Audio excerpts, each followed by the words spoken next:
બોટાદમાં ખાનગી medical store દ્વારા દવાના બિલમાં સરકારી હોસ્પિટલનો ગેરકાયદેસર ઉપયોગનો કિસ્સો આવ્યો પ્રકાશમાં। બોટાદમાં ન્યૂ ડાયમંડ ખાનગી મેડિકલ દ્વારા આપવામાં આવતા દવા ખરીદીના બિલમાં સરકારી હોસ્પિટલ એમો સોનાવાલા હોસ્પિટલનો રેફરન્સ સામે આવ્યો। એક દર્દીએ દવાનું બિલ ચકાસ્યું ત્યારે આ સમગ્ર મામલો સામે આવ્યો। જે ડોક્ટરે દવા લખી આપી હોય તેનું જ નામ બિલમાં લખવાનું હોય અને સરકારી હોસ્પિટલના ડોક્ટરનું નામ ન લખી શકાય। મેડિકલ એસોસિએશન પ્રમુખ દક્ષિસ માણિયા આ બાબત ધ્યાનમાં આવી છે। આવા મેડિકલ ઉપર કાયદેસરની કાર્યવાહી કરવામાં આવશે। સરકારી હોસ્પિટલ આરએમઓ સમગ્ર બાબતે પણ ઊંડાણપૂર્વક તપાસ કરી જવાબદાર ઉપર કાર્યવાહી પણ કરવાની આરએમઓ રાકેશ અવસ્થીએ ખાતરી આપી છે। ન્યૂઝ9 ગુજરાતી બોટાદ।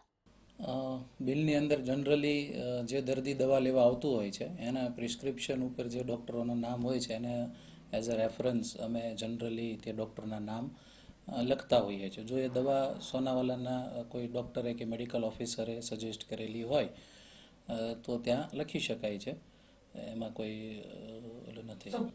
જો અન્ય ડૉક્ટર પાસેથી લીધી હોય તો જે ડૉક્ટરનું પ્રિસ્ક્રિપ્શન છે રેફરન્સમાં એમનું નામ લખવાનું રહેતું હોય છે, તો પછી તમે એમાં ફેરફાર કરીને સોનાવાલા લખવાની કોઈ જરૂરિયાત અમને લાગતી નથી।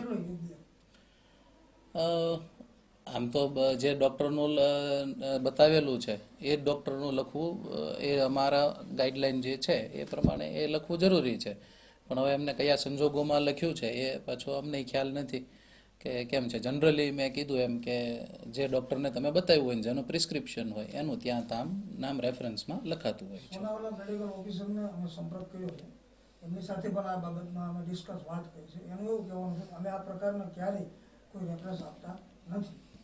સોનાવાલા એક સરકારી દવાખાનું છે એટલે ત્યાં એમની પોતાની સપ્લાય થતી હોય છે। રેર કેસમાં એ લોકો પાસે દવા ન હોય ત્યારે બહાર મોકલતા હોય છે। હવે એ દર્દીને જોવું પડે કે દવા ક્યાંથી લીધેલી છે, એ જો સચોટ માહિતી હોય તો તમને તે આગળ માહિતી મળશે કે જે તે ડૉક્ટરની કોની દવા છે, તો જે ડૉક્ટરની હોય ત્યાં રેફરન્સમાં એનું નામ લખવું જોઈએ। આ જ મેડિકલની અંદર અમે એ પણ તપાસ કરી, અમને પૂછવામાં આવ્યું હતું કે ભાઈ ફાર્માસિસ્ટ છે કે નહીં, તો તેવી પણ એને ના પાડી હતી। તે કેટલું યોગ્ય? હા, ફાર્માસિસ્ટની હાજરીમાં જ દવાનું વેચાણ થવું જોઈએ અને એ નિયમ પણ અમારો એવું જ સૂચવે છે કે ફાર્માસિસ્ટની હાજરી જોઈએ। જ્યારે ફાર્માસિસ્ટ દુકાનમાં હાજર નથી ત્યારે દવાનું વેચાણ અટકાવી દેવું જોઈએ।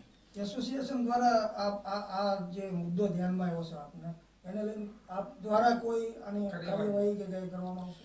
હા, અમે નજીકના જ સમયમાં અમારી એજીએમ પણ છે એટલે એમાં પણ અમે આની ટકોર બધાને કરશું કે ભાઈ તમે જેનું પ્રિસ્ક્રિપ્શન છે એનું જ ડૉક્ટરનું નામ લખો અને ફાર્માસિસ્ટની હાજરીમાં જ દવાનું વેચાણ કરો, અદરવાઇઝ તમે તમારી શોપ પર સેલ બંધ કરી દો અથવા દુકાન બંધ કરી દો। મોટાભાગના મેડિકલ સ્ટોરમાં ફાર્માસિસ્ટની ગેરહાજરી હોવા છતાં દવાનું વેચાણ થાય છે, એ બાબતે શું કહેશો?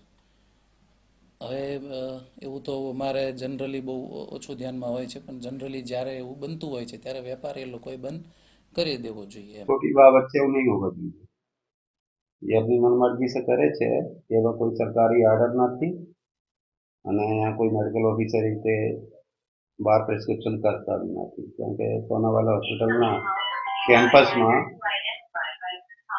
પ્રધાનમંત્રી मुद्रा योजना के स्कीम सरकारी सस्ता दवानी दुकान है। સાહેબ, આની પર ક્યાંક ને ક્યાંક આપણી હોસ્પિટલ ઉપરના આક્ષેપો થઈ રહ્યા છે કે હોસ્પિટલ અને મેડિકલની ક્યાંક ને ક્યાંક સાંઠગાંઠ હોય તેવું લાગી રહ્યું છે, શું કહેવાય? મને આજે ખબર પડી છે, એ બાબત હું પૂરી તપાસ કરીશ અને જરૂરી કાર્યવાહી પૂરી કરીશ।